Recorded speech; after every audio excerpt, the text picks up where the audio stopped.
Hi there, everyone. I am Gregory Q. Jenkins, and I am the founder and CEO of Quintasia Studios, and this is the Quintasia Podcast. Now, today, I welcome you back. We've been away for a few weeks, took a little bit of a hiatus, but we've got another great show today for you. And we have some familiar faces and voices. We have our friends back from the Asian American Film Lab. And we're going to have a great conversation. So please welcome back to the podcast the president of the Asian American Film Lab, Ms. Jennifer Betit Yen. We have the coordinator of this year's coordinator of the 72-hour shootout, Shing. Say hello to everyone. Guys. And very excitingly, we have the winner of this year's winner of the 72-hour shootout. Please welcome to our podcast, Nuk. Okay, Nuk, I knew I was going to mess it up. Can you say your last name?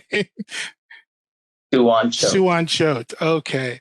So welcome, Nuk, to the podcast, and thank you all for taking the time to be here.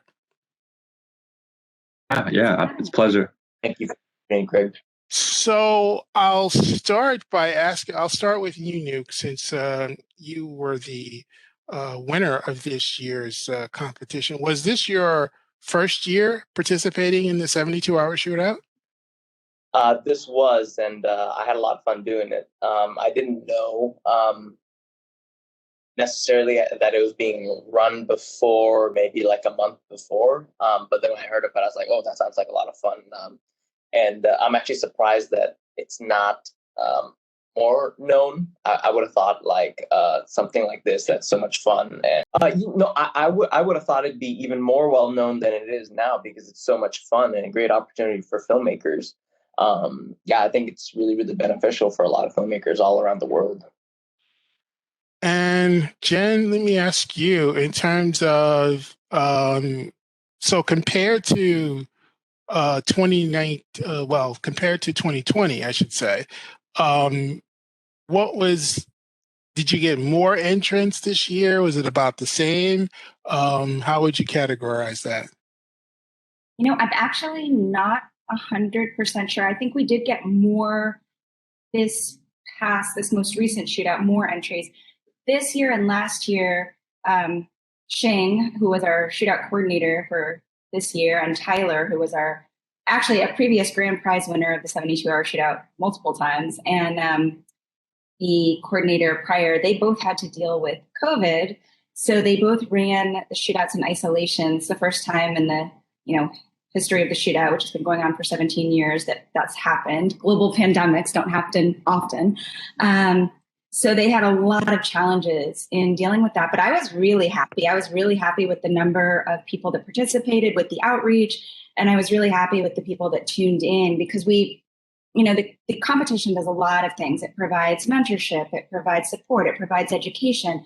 But then in addition, it provides exhibition. So that exhibition takes place in multiple different ways. One way is obviously the big premiere, which is at the Asian American International Film Festival, which is really exciting and fun. And we were really nervous both last year and this year because it was virtual, and that we were sort of like, oh my God, how are we going to deal with this? But it was a lot of fun. It was still great. There was still a lot of interaction. And then we also roll out the films on our online channel, and we roll out the films in a TV series that airs nationally called Film Lab Presents. And we hit quite a good viewership number last year, and I anticipate we'll do so again this year. So we're pretty happy with how things turned out, despite despite the shutdowns and the pandemic.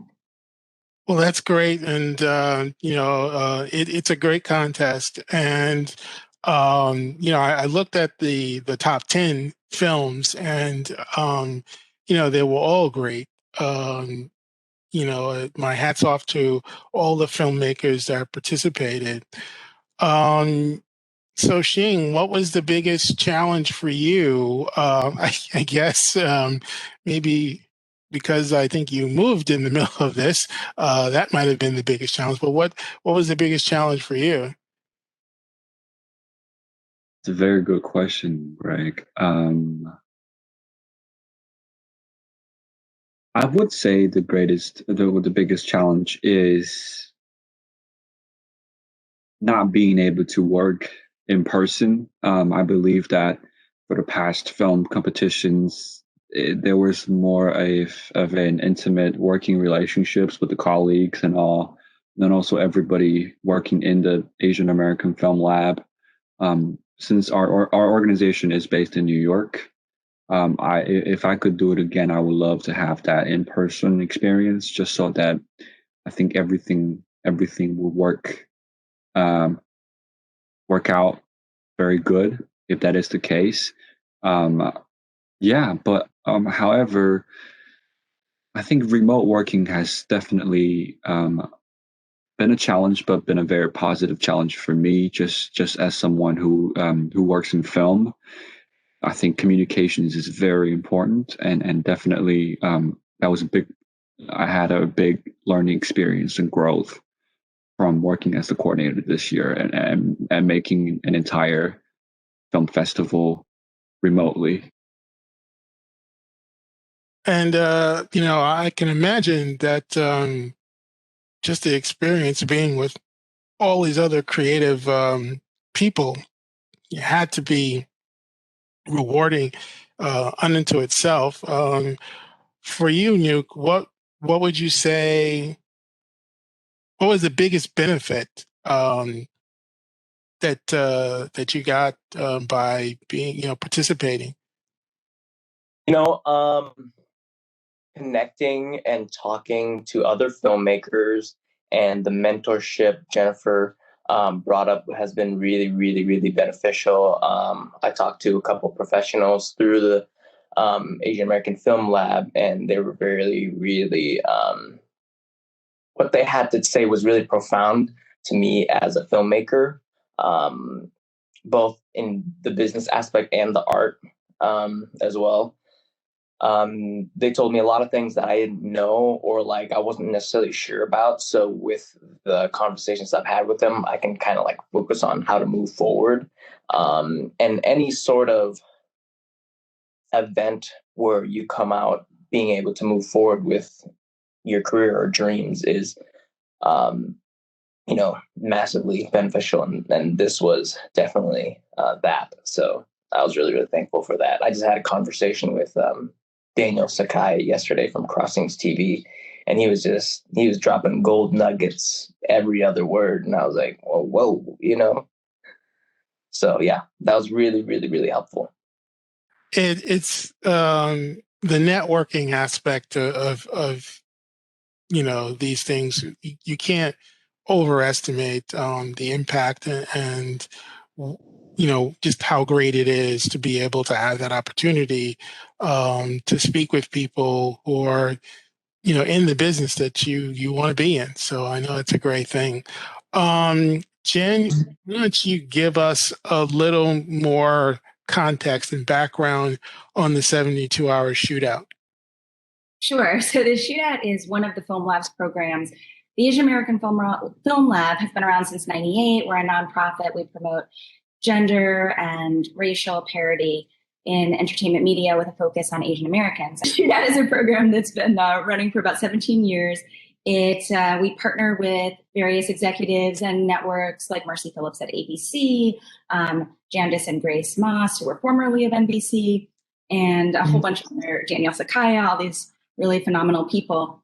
And we provide mentorship, support, and exhibition for filmmakers. So what we do is we provide a theme, and filmmakers have 72 hours from the announcement of that theme to create films of 5 minutes and under in length based on that common theme. And then those films, we kind of already talked about the awards and things like that, but they premiere at the Asian American Film Festival. The top 50 will go on to show on a television series that airs nationally. And then I believe it's the top 100 roll out on the online channels. So it's a lot of fun. And we start our registration in March every year. And then March, April, May, we run filmmaking how-to workshops, seminars, networking events. And then in June, there's the big launch party at which the theme is announced, and filmmakers have their 72 hours. Yeah, it was great. I happened to virtually attend the launch party, so that was good to see, and thanks for the invite. And for those who may be listening, if you didn't get a chance to participate and you're a filmmaker, check them out. It's an annual contest, and this is definitely for Asian American filmmakers, it's a good opportunity to network with other filmmakers. So I highly recommend it. And of course, I'm partial and biased. I like the Asian American Film Lab. So of course, I'm going to highly recommend them. Okay, what I think I want to do now is kind of pivot and turn our discussion now. I just want to talk about the broader entertainment industry. And one of the things, as those of you who follow our podcast, you may know, usually I will spend some time with our guest prior to us taping the interview to get background information and such. And in my conversation with Nuk, we touched upon something that I want to revisit now with all of you.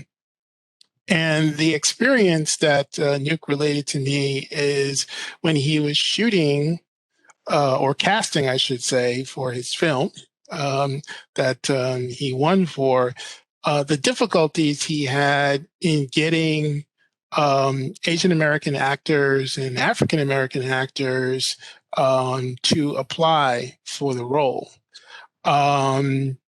And I know that without going into a long history, because it is kind of long, for our television show, we have had many different Sarahs, actors who played the role of Sarah Estanza. Sarah Estanza, the first person to play that role, but she never got on camera. She was Latina. Things happened, things didn't work out. We recasted the role. That person was Asian American who took over that role. And she played the role for 4 episodes. Again, scheduling conflicts. We had to again recast. So now we're back with Gisele Sampson, who currently plays the role, and she is a Latina. So we've gone back. But that was one of the hardest roles that I could find, because I was very specific about what the race of that role mattered. And I knew I wanted to keep it either Latina or, Asian or South Asian. That was my focus. But I had a very hard time in getting Asian American actors to apply. Any thoughts on why that might be, and what could filmmakers do to kind of encourage more participation? I think there's a lot. As an Asian American actor, there are so many of us, and we are so eager to work. So this is horrifying for me to hear this. Can I ask you guys, did you use agencies, or how did you reach out to actors? You want to go first, Nook? Oh, for me, yeah. So I'm with an agency myself. This was actually a couple of years ago when I first encountered this issue. there's a large agency in the Pacific Northwest, and I said, hey, is there any actors? And, there's specific character traits that fit the bill or not. And at the time, because we hadn't seen a lot of Asian actors or Asian-led films in the film industry, my theory was not a lot of Asian actors were participating or wanted to participate in films at the time. And now that we have a lot of encouragement, there's much, much more now. But because of that, at the time, not a lot of people applied, and the few people that applied, they didn't quite fit the character. Were you reaching out? Were you reaching out through your own agency? Or were you reaching out to other firms? So my first comment to that would be, if you're with a large agency, especially if this was a couple of years ago, where, Asian Americans, like many other people of color, are often stereotyped, typecast, shoved into niche roles, which I personally hate, and I'm very much against, but unfortunately it happens. And especially with the large agencies, there's this concept like, oh, we have our one Asian American male and our one Asian American female, and we don't need any more. So going to a big agency is not necessarily the way to go. And then the other problem is that even as we are seeing more Asian representation, and Asian American representation is really interesting because as a racial group, even though our population in the United States has increased, our representation has decreased. We're the only racial group that's happening to. So when you go out to these agencies, they might have just one well-known, really famous person, and that's the go-to for every single thing. Okay, this guy is going to play all the roles. This girl is going to play all the roles. So I highly, highly recommend that you go out, because there are a ton of us, and eager to work. And the problem is we're getting kind of like what the shootout is trying to do for filmmakers. People are hitting, some people colloquially call it the bamboo ceiling, but we're hitting roadblocks. So people may not be able to get to the agency that you were lucky enough to sign with, for example. So, Backstage, for example, is a wonderful way to access quite a gigantic number of people. Film Lab actually partners with Backstage. So I know if you don't have it already, Shing can help you out and get you a free membership for casting there. Another way to do it is to look for Asian American groups. There's all kinds of Asian American groups. In New York City, there's the Asian American New York City Social. There's Asian American Filmmakers. There's HUE, which is a group of people, all people of color, in the entertainment business. But there's all sorts of networking groups that are quite large. So I think that going outside of sort of a traditional, just like agency, is important and is a good idea, especially when you're looking for underrepresented talent. Because if we think about that, they're underrepresented to begin with, right? So we're unlikely to see them on these sort of high-level platforms, not because they're not good enough, but simply because they're not being given those opportunities. Right. I know for myself, so I did basically at Quintasia, we rarely use agencies. We go out directly and do it. So I did use Backstage. I did use, I'm trying to think the name of... Film Lab has an actor directory too. You could use ours. Well, unfortunately I didn't know you back then. Now that I do, I will. That's definitely one of the sources that I will take advantage of. I also use. I use New York Casting, and there's one other. For some reason, I'm blanking out on the name. There's also managers for the New York area. Wayne Chang is a casting director who has quite a large number of clients and contacts that are Asian American actors. Also, Ken Park, who owns Ken Park Management, has a very large number of clients and contacts who are Asian American actors. So there are also certain casting directors and managers and agents that are very well connected with the community that you could also reach. Do they handle, because this at the time, this was a non-union roles. I mean, so that would be the... Maybe.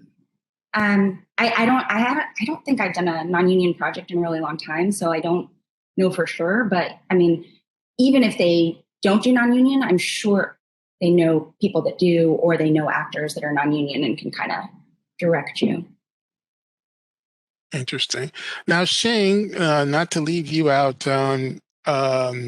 So now you do acting yourself as well, correct? Yeah. Mm-hmm. So, what has been your experience in terms of, um, how have you been able to, even find a role where you think you might be a good fit for it? Like, what are you going through an agency, or if you don't mind us asking, how has it been for you? I am not signed with an agency right now. I most of the work I find them through Backstage and some other casting programs. Um, I would say sometimes I face some of the same things. It's the main thing that I have that kind of troubles me is that the amount of Asian roles that are out there. That's even when you use websites like Backstage, there aren't enough roles that are specifically for Asian. There's a lot of uh, ethnically ambiguous and a lot of roles like that, but there just aren't enough for Asian actors, I think. Sorry, I'm perishing over here. I'm gonna insert again. Sorry. You should submit for any role. Like that's one thing that drives me crazy. And casting directors will sometimes say that too.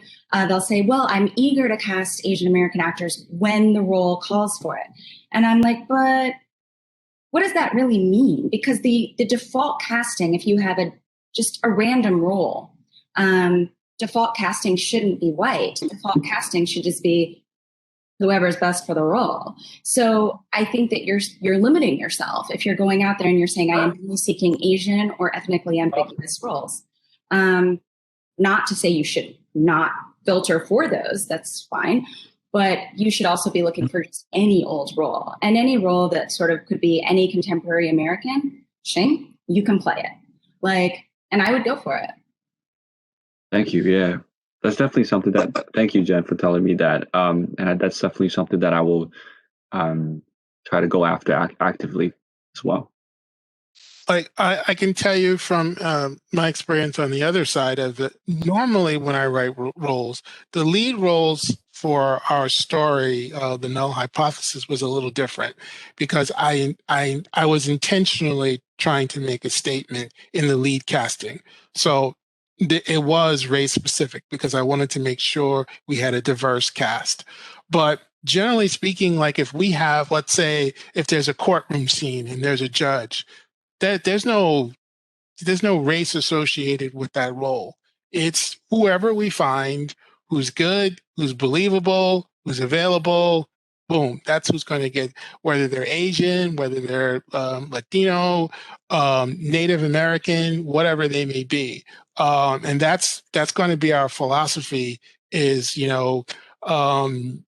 don't, and most of the time, I don't think we're there yet where I can say all of our roles, should be race neutral because there's just not enough, quite frankly, that are going to people of color. So I'm intentionally making the lead roles not race neutral. That's a decision that I made, for something that we want to do because again, we're focusing, which is not to say that we're not focusing on, or we wouldn't have a story where the leads happen to be white, but the focus at Quintasia is going to be, doing stories of underrepresented communities, people of color. So that's just how we've done it so far at Quintasia. But I find it interesting, and I guess as we go on now, we haven't used a casting agent before, and I'm a little leery for the reasons that you talked about, Jen. Although there are certainly some specific ones that, but I need to make sure that they're sending us really diverse candidates. So I guess I haven't I haven't started using them yet, and knowing who's good at that and who's going to just send me just send out when we have what they think is a quote unquote Asian role. That's not what we're looking for. They should be sending out for all kinds of roles. Well, there are excellent agents out there. I can send you a whole list I would recommend after this if you want. But, you want to look to see, look at their past work, look at their portfolios. And at the end of the day, this is a service provider for the production company. So they're working for you. So if you say, I am seeking Asian Americans, or I am seeking only people of color, or I am seeking only LGBTQ, that is what they will find for you.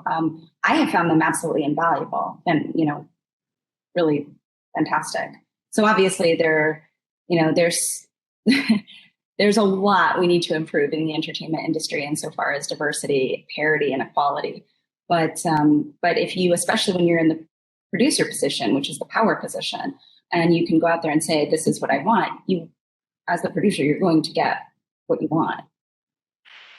I mean, yes. And I know that especially when the full show launches, that's going to be a huge endeavor, and we will undoubtedly have to use casting agents. But and this is kind of a good segue, one of the issues that I worry about is the issue of cultural competency. And what I mean by that is, if you don't have any Asian Americans or Latinos or African Americans working in your casting agency, are you going to be good at spotting people who bring something unique to the table, who come from those communities? I know that there are some legendary casting directors who have shown that ability. So I know that it does happen, but I'm worried about the average casting agency.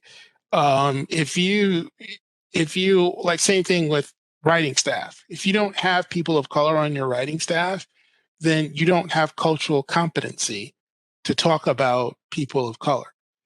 And that's where I how do you guys feel at that? I'll toss that out there. You want to go first? I have a lot of thoughts on that, but I've talked a lot, so we'll come back to you.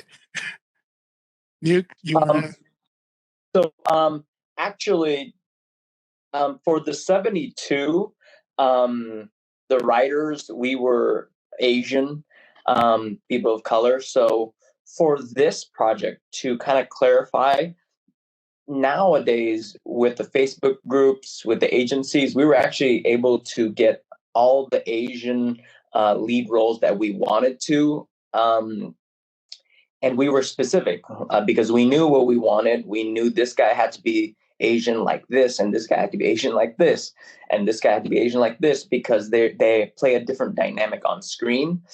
And the story I mentioned earlier, that was years ago when I went through an agency. I also went through the Facebook groups. I had that same approach where I said I wanted an Asian kid, a Black kid, a Mexican kid, and a white kid. And that was all really important. I went through the Facebook groups and really nobody responded. And then the agencies as well, and nobody really fit the bill. But that was 2015. That was a long time ago in comparison to now. Now, with agencies, they do a much, much better job, and Facebook groups. We were able to fulfill all of our diverse needs, as well as kind of even use the people that are the go-to in the area. The agency that I am signed with now, they definitely, as Jennifer mentioned earlier, have the go-to diverse person. But they're spreading that more now because I feel as though they're starting to understand a little bit better, what fits where, because the cultural aspect of it is being thought of a little bit more. So that's really nice. Shing, what about you? What are your thoughts on this? Right now, my show to binge is Modern Family. So it's one of those things that's like you can just kind of watch and enjoy, no problem. And The show it's quite diverse. You know, Latino cast. You got an Asian kid as the daughter of a gay couple. I think both the show creators are white producers basically, and sometimes you can sense the I wouldn't maybe ignorance is not a good word, but you can sense the ignorance of a lot of cultural context throughout the show. And then speaking of that, there's the recent thing about Kim's convenience store, which is another thing where with a cast that's predominantly Asian, you have one Asian producer and another white producer, and there's a controversial there where Simu Liu basically, was talking about the fact that they the cast members didn't feel seen by the writers and the producers, who are mostly again Caucasians, and I think that reflects from how the show is being presented as well. Interesting. Well, I know, Jen, you've been chomping at the bit to weigh in. What are your thoughts? I think that we run into some danger when we talk about so-called cultural competency. I think there are two issues, and I want to separate them. One is having representation. So if you are telling a story about the Sioux, Native Americans, and you are not consulting anybody who's Sioux, well, that's just ridiculous. I mean, that's just, it makes absolutely no sense. So you need to do your proper work, and you need to make sure that there is proper representation. If you're talking about a very specific, culture, or a very specific language, or a very specific heritage or set of traditions, stuff like that. The danger is when you start saying, okay, well, as long as we've got an Asian American in here, then we can tell this Asian American story. And like Shing, I think you brought up a good point. You said, okay, with Kim's Convenience, where there's a lot of very legitimate controversy and really interesting dialogue to be had, there is an Asian American producer. Is that enough? And what does that even mean? Because, correct me if I'm wrong, but we as Asian Americans, we are not a monolith. We do not all think, feel, speak, whatever the same. Our cultures are different. Our traditions are different. We are also Americans. And sometimes people come and they'll be, Jen, as an Asian, what do Asians think about blah, blah, blah? And I'm like, what? Like, what? I don't speak on behalf of all Asians, Asian Americans, women, people with brown hair. Like, come on. So there's that. And then there's also sort of the issue of, if you are hiring, do you want to support diversity and help create a situation with more equality and parity? This has been going on in corporate America for a long, long time. A lifetime ago, I was an attorney, and a lot of the large companies signed a joint statement where they said, we want our legal representation to reflect the diversity that is our country. And so, and this was a way to try to prevent their legal teams from being just all white men. And it was really nice. It was great. It was terrific. As long as when women and people of color were made part of the legal team, we weren't part just like, somebody to bring in coffee, but actually somebody to do substantive legal work.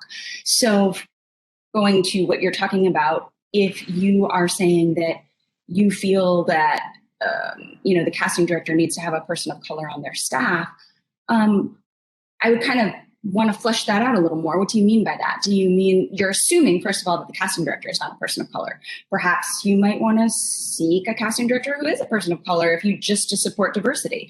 However, if they're not, you could always say to them, diversity is really important to me. I want to see the casting office be as diverse as the country. But then, if you really want to push that far, then you're going to want to look at where those people of color are. Is that the administrative aide? Is that the person doing the copies? Or is that the casting associate, casting assistant, et cetera?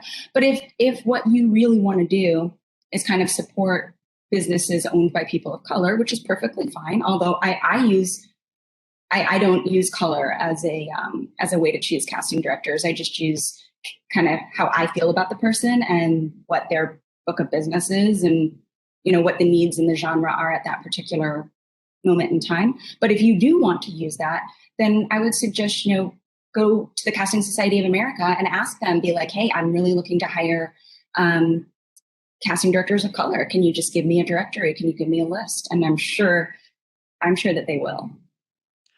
And it is, I mean, I agree with you. It is a slippery slope. And oh, cool camera. We we never want to be exclusionary, but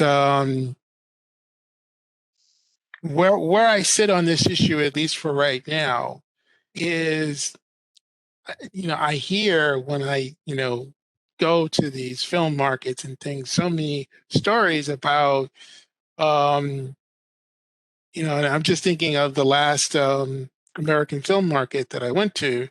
They had a casting director there, but she kind of specializes in quote unquote casting, Latinos, and she of course is herself Latino. But it's like she can cast other. It's not like there are. She doesn't have just a specialty. She has a specialty in finding good actors. Period. Not just casting Latinos. And it was a specific subset. These were Latinos who were not American. These were Latinos who were, from other countries, but bringing them into American films. That's kind of the niche that she's fallen into.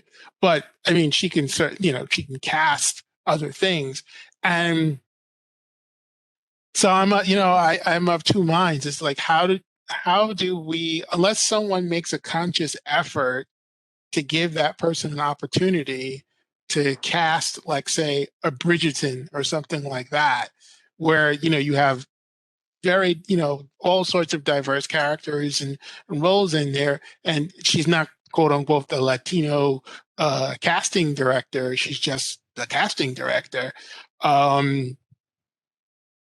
I think maybe there has to be a little bit of both. We of course, at the end of the day, you want to hire people who are going to find you, great talent to work with. That is the bottom line. But well, interesting thought. Let me take a pause here. For those of you who may have not joined at the top of the podcast, you are listening to the Quintasia podcast. And our guests today are from the Asian American Film Lab, and we are just having a discussion about the entertainment industry and about opportunity. Earlier on, we talked about the 72-hour shootout. I want to continue our discussion. What and kind of pick all of your brains. But how do we make this better? We've been talking about this problem now for many, many years. And, we go through waves, um, all of a sudden, Hollywood discovers people of color and, we become the in thing for a while. So I'm waiting now for us to fall out of favor again and go back to, no one casting, um, Asian Americans in lead roles on television. Native Americans, forget about it. Maybe once in a while we'll have an African American role.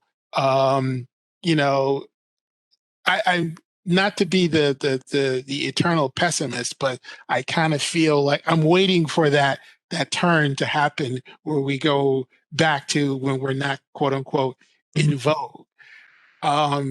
So I'll leave you with this thought, and I started preaching this a while ago, and this is going to be my message to people of color.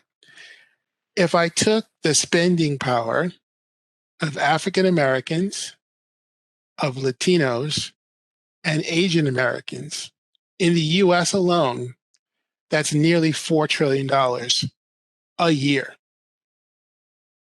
$4 trillion a year. I'm not up on my GDP numbers, but that's got to be up north of 20% of the US GDP. Just with our communities alone. I am tired of waiting for Hollywood and Wall Street to come around. I believe we have the wealth within our own communities to fund our own projects. And that's what I'm preaching.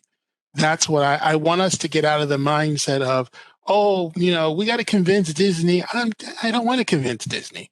I want to go out and say to people, hey, you think there should be more Asian American writers out there? Okay. Here's a whole bunch of them that have good stories. You like their stories? Then fund them. You make it happen. That's how we make it happen. We stop waiting for someone else to do it. We do it. And if we combine our communities, there's a lot of economic power in that. What do you guys think about that one? I think you read our backstage article from a couple of years ago. we basically said the reason we do the shootout is to encourage people to make their own content and not to wait on the mainstream media. That being said, and although this might sound a little Pollyanna, I do think things are, even on the mainstream, changing significantly in a way that, well, we will see rollbacks. We'll not see significant rollbacks, and I think we are on a good path forward. And the reason I think that is because the population of people of color or people who identify as mixed race is increasing by a lot, and soon will be the majority. And then the second reason is if we look at the data. So, for example, let's take network television just because that's easier and I have that data.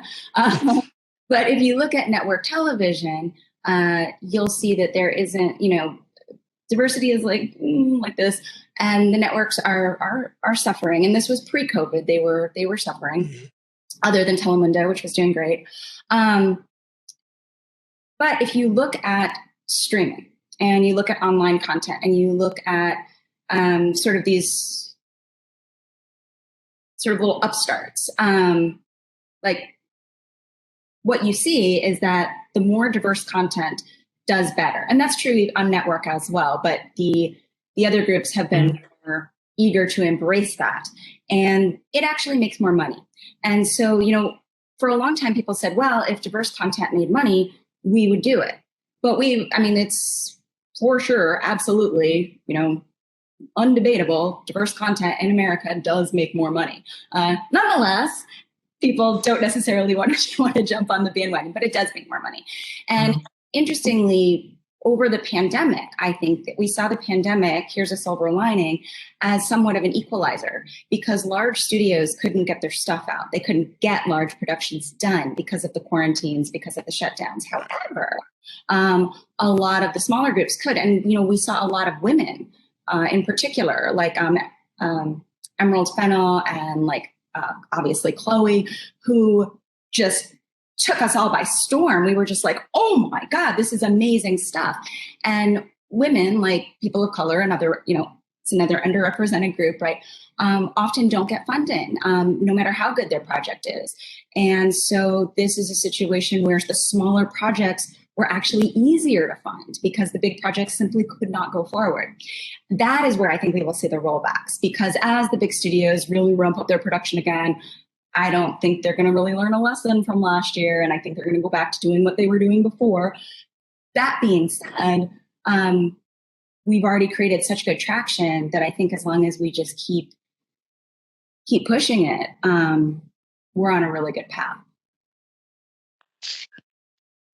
As an Asian American actor, in nowadays, that's something that I think I always think about a lot, because I'm on my path to becoming more and more of a professional actor, and that's something that I have to think about, which is what kind of roles and what is the availability of roles on these major networks that are for me. And I think overall, I have to say I'm optimistic about it. Could just be the artist side of me, but I think there are so many stories out there that are important, that are of people of color. like I can name you just one right now, like Reservation Dogs, which was a great, you know, it was great. Like you never really expected. Just going back to what Jan was saying, which is like it's sort of like not a niche. I wouldn't call it a niche, but like it's like sort of like the underdog. The smaller productions are rising up and they're surprising us with all these because, like Jen said, who knew Nomadland before Nomadland became Nomadland? We don't know her or movie, but I think Jen is right. You know, like the COVID, the whole pandemic has been sort of a catalyst for change, as you can say, and it's inspired more unique productions of work that are mostly of POC and that are telling great stories out there that people just enjoy. Because at the end of the day, it's very simple. It's just you make a story, people like it, people enjoy it. You know, I think sometimes you got to go back to the beginning of why we make films, and that's why I'm optimistic about the whole arc of POC actors and actresses out there or filmmakers out there. I think we have we're slowly gaining more and more momentum, and I don't think we're stopping anytime soon. And it's like when you're at your prime or when you're going up to your prime, stick to it and push it more. We you know, rap was an underground genre, but look at how far it came. And you know, I mean, when you have that moment, you have to embrace it and you have to push it as far as you can, you know. Well, let me ask you this quick follow-up question, and then Nuk, Can I say something super quickly? Go ahead.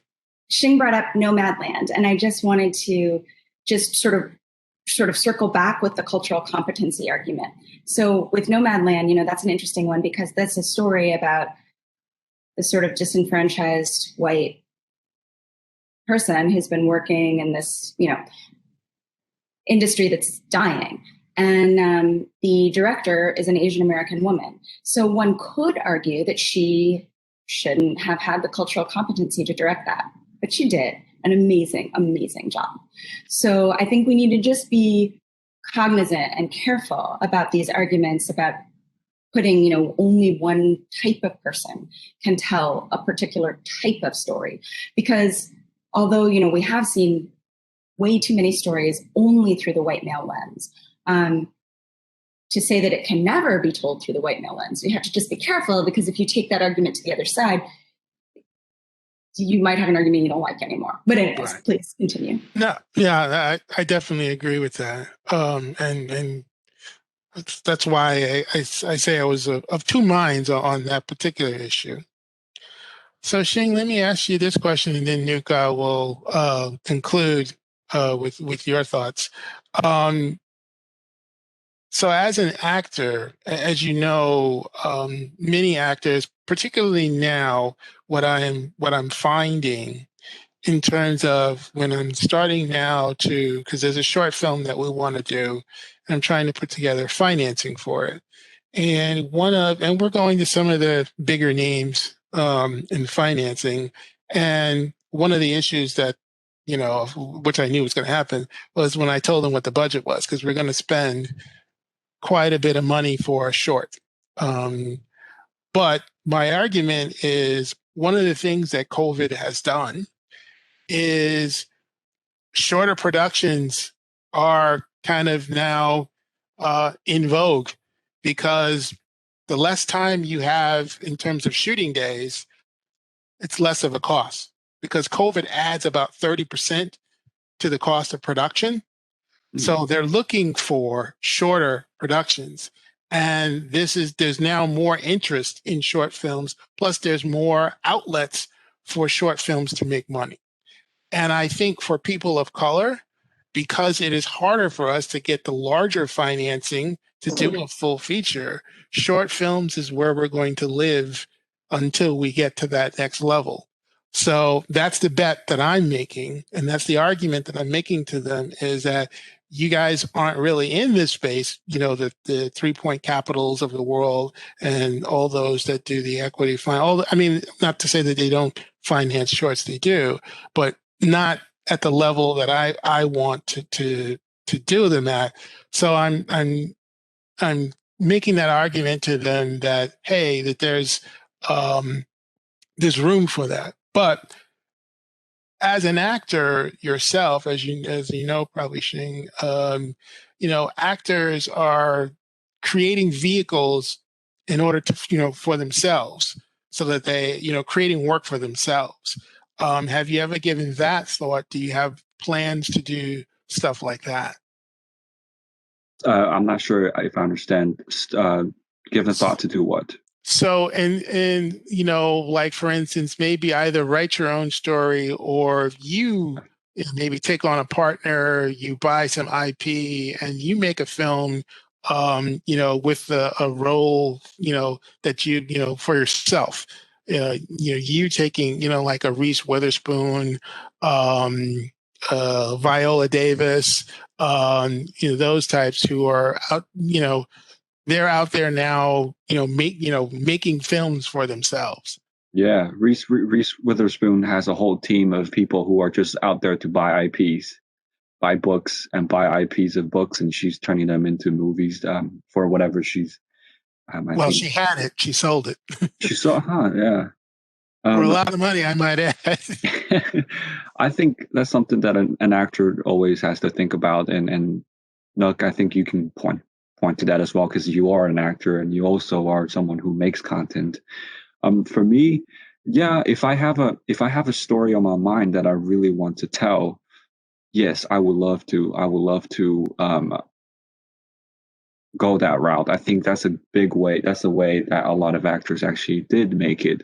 In a way, you look at people like Phoebe Waller-Bridges, I do not know if I said her name correctly, but people like her who's acting in it while writing that screenplay like that.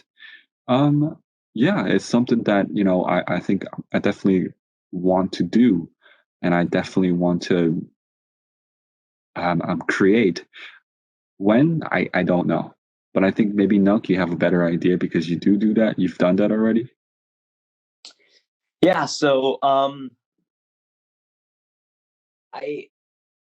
it's funny because I'm the cinematographer and the director usually.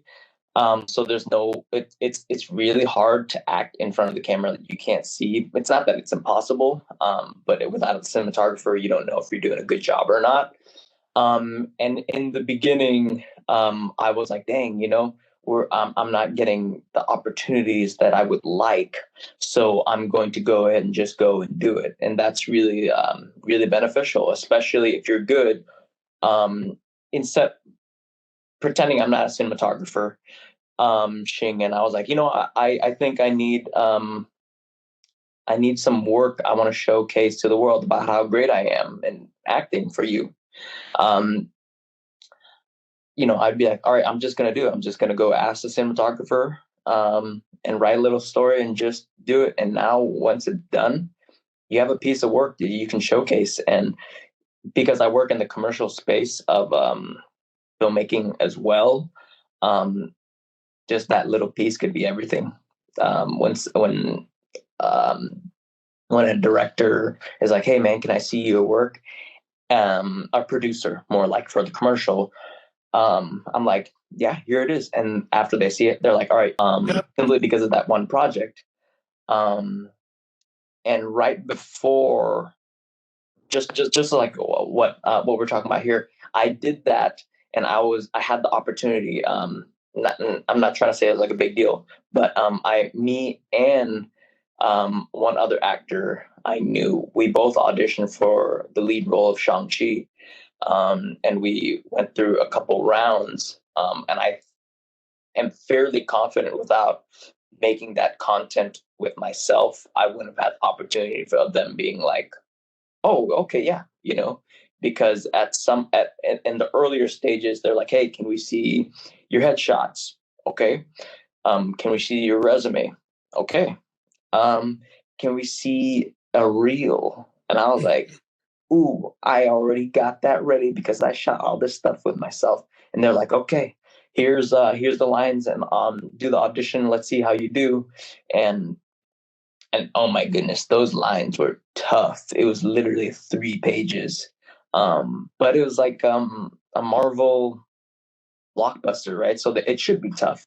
But see, all those little things allowed me to be in this place where you almost need them, right? You need a resume, you need headshots, you need a portfolio, you need a reel. Um, does it have to be commercial level? No, not necessarily, but you should have one. And if you don't have one just because um, the market around you doesn't know it wants you, doesn't know that it needs you, doesn't mean it doesn't. It does. There's demand. People want to see you. People want to see faces like you. They want to hear your story.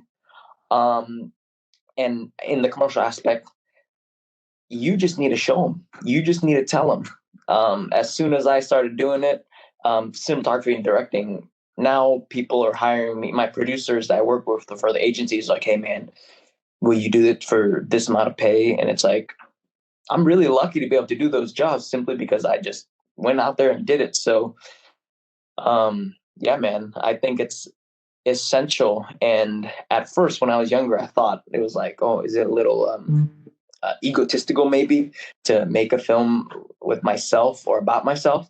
And now it's like, hey, man, who the heck cares? You have to in this space. And even though us people of color have been given a lot of opportunities as of late, make no mistake, it pales in comparison to the opportunities that Caucasian people have given themselves. It's like 1 out of 1,000 compared to, how many white roles I see being cast, in the agency. And I'm like, okay, all right. So, man, you go out there and you do it and believe in yourself. I sure as heck do. I'm behind you, man. Just because you're fighting the same fight, we're fighting the same war here. Well, I think that's a perfect note. I'm going to give you one of these too. Perfect note to end on. And for those who may be listening and or watching to this podcast, I hope you are encouraged. Get out there and create.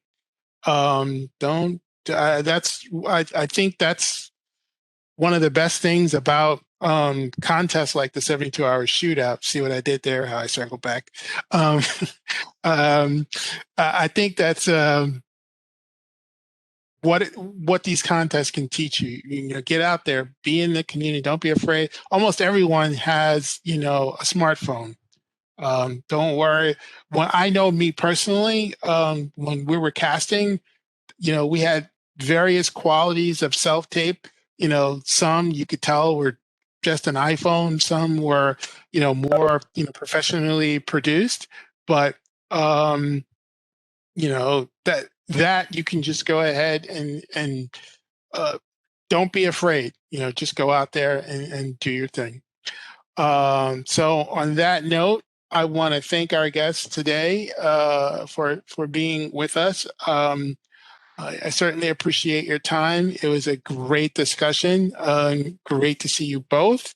I think Jennifer probably had to scoot a little early.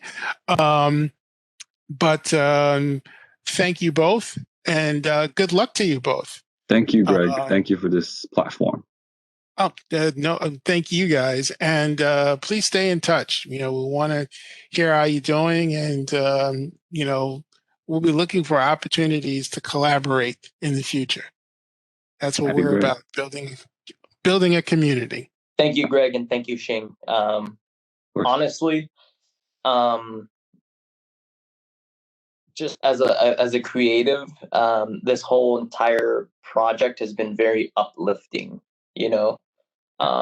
Gives me, my crew, and everyone involved like, hey, we can do this, and we will. Yeah. That's perfectly said. We will. We will do this. All right. Then, on behalf of my guest, you've been listening to the Quintasia podcast. I want to thank everybody and hope that you will join us again for our next episode. So, bye-bye for now.